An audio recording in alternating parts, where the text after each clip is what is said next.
Here's how to scrape the variants of a product in AliExpress with no coding knowledge. First, we'll need the AliExpress scraper from nifty.codes. Link will be in the description. Simply just download it for your browser. Next, press variants of a product.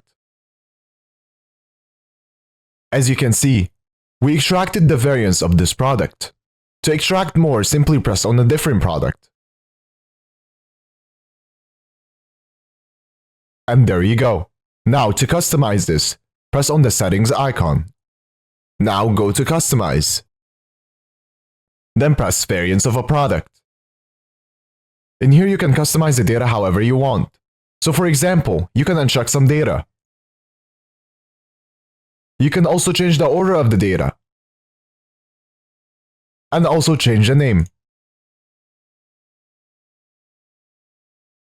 And also add a criteria to only scrape the products you are looking for. Once you're done, press save.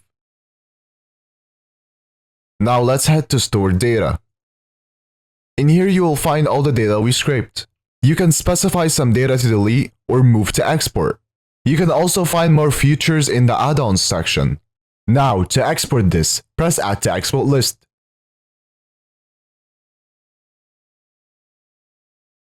Then press export. You can export it in many different ways. I will export it as HTML.